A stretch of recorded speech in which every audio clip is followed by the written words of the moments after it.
Good day, students, and welcome to our discussion about Module 11. So, Module 11 is all about Philippine theater, film, and broadcast.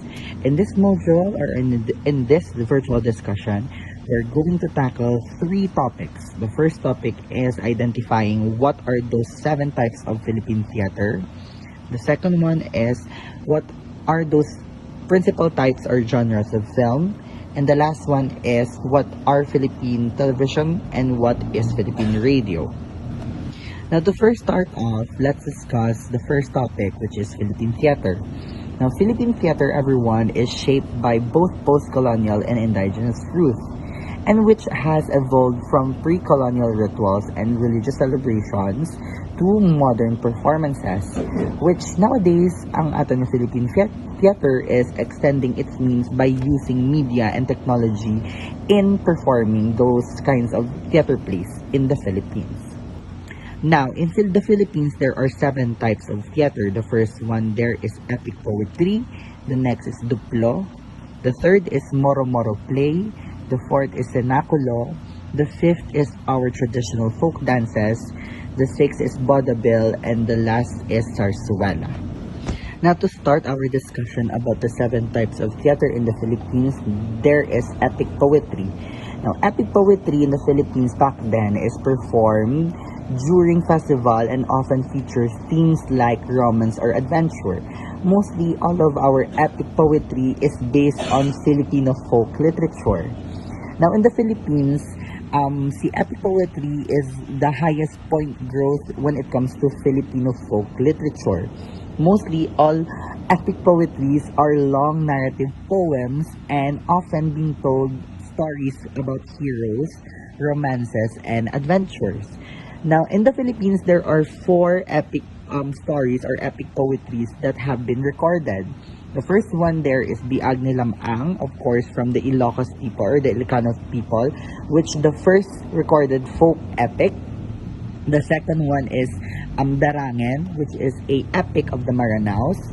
The third one there is Hinilawod, which is a native epic poetry in Iloilo or in Panay. And the last one is a very famous story, which is the Ibong Adarna.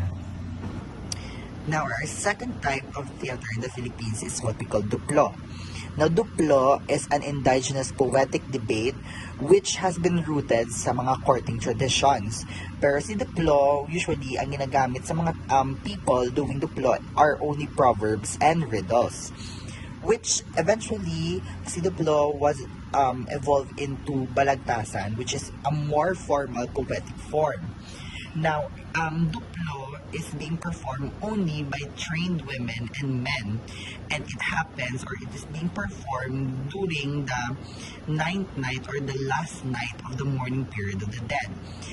Meaning it is being performed sa mga haya, sa mga patay, which eventually became a form of entertainment to those people nga nagapulaw sa mga haya na.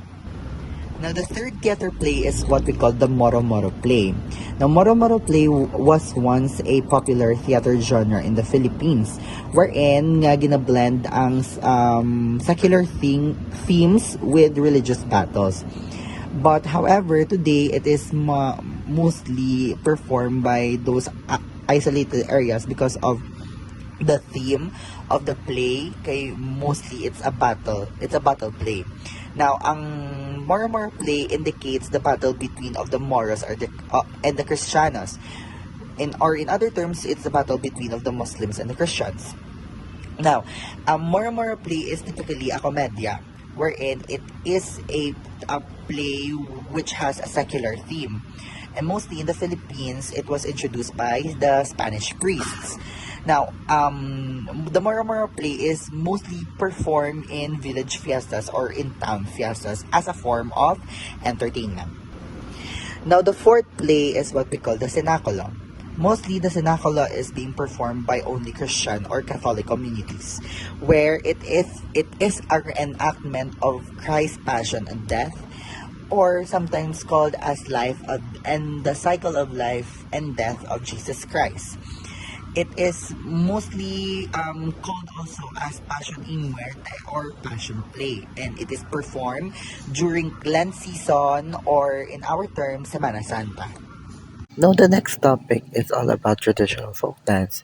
Now, traditional folk dance is one of the seven types of theater, since it showcases all about the culture and the tradition of all Filipinos all around every region.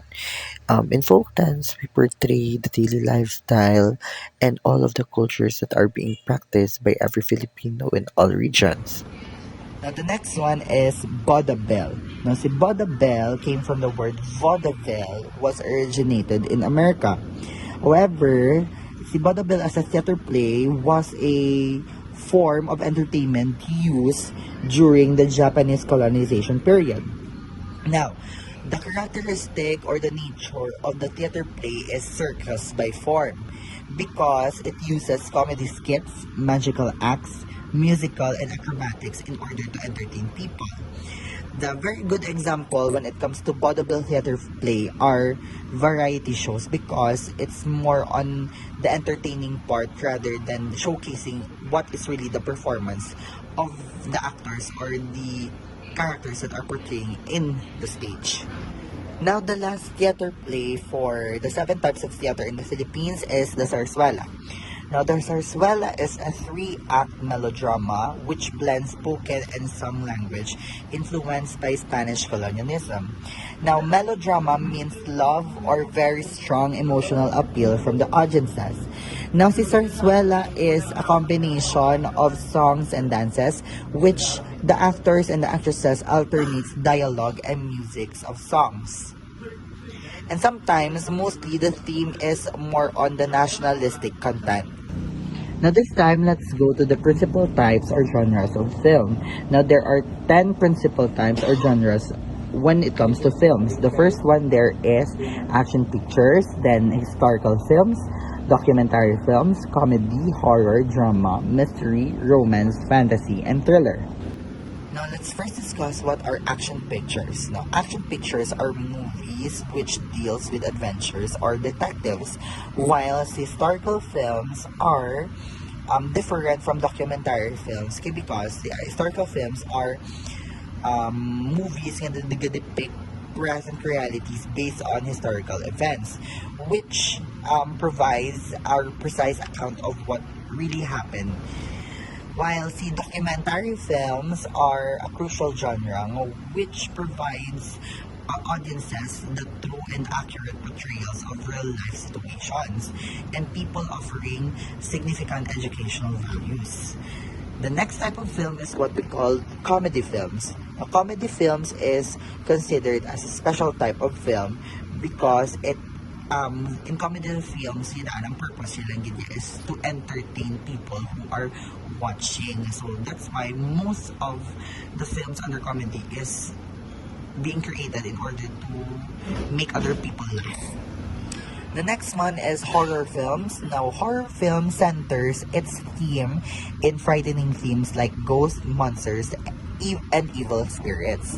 While si drama naman yata na is more on the serious themes about human experiences and the struggles of humans and of course search for meaning of a particular person. Now, in mystery films naman niya, it centers on the theme all about looking out for answers to something that is suspicious.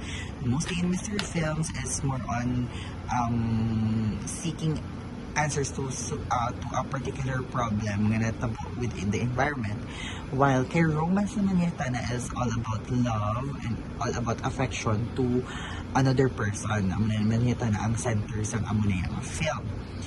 And the last two is what we call fantasy films, which is a more specifically focusing on themes that are not true to life, mostly like bukatang isip lang ng mga films. And the last one is thriller films nga more specifically ang mga themes diri is more about crime, disaster, psychological problems, and techno. The next one is all about Philippine television. Now, in Philippine televisions, there are more than or less than 300 TV stations around the Philippines. However, there are only three dominant television stations here in the Philippines. The first one there is what we called Associated Broadcasting Company or ABC5. However, nowadays, it changed its name into TV5. So, si ABC5 is now already TV5 nowadays. The next one is si ABS-CBN Broadcasting Corp or si TV2. However, si TV2 subong wala franchise, so they pursue their work in the TV industry online na lang. And the last or the third dominant TV station is GMA Network or CTV7. Of course, the purpose of our television nowadays is to serve its purpose to inform everyone what is really happening sa aton nga community. However, aside from that, it is also a form of entertainment. That's why mostly shows that are being seen in television varies a lot from Filipino to foreign dramas to some variety shows nga na experience or na ginalantaw naton, mostly on Sundays, mga religious segments, mga news, ang cartoons, educational shows, and musical performances. Now, aside from the three dominant TV stations, we also have here government-controlled televisions. Now, these channels are least popular to audiences or least known TV stations. So, first there is the National Broadcasting Network or si NBN TV4. Si Radio Philippine Network or si RPN TV9, and si Intercontinental Broadcasting Corporation or si RBC 13. Now, the last topic for Module 11 is all about Philippine radio. Now, in Philippine radio, there are more than 1,000 radio stations in both AM and FM stations or bands in the Philippines. But there are only three dominant networks in Philippine radio. The first one there is Basta Radio Philippines. The second is the Manila Broadcasting Corporation. And the third one is the Radio Mindanao Network or CRMN.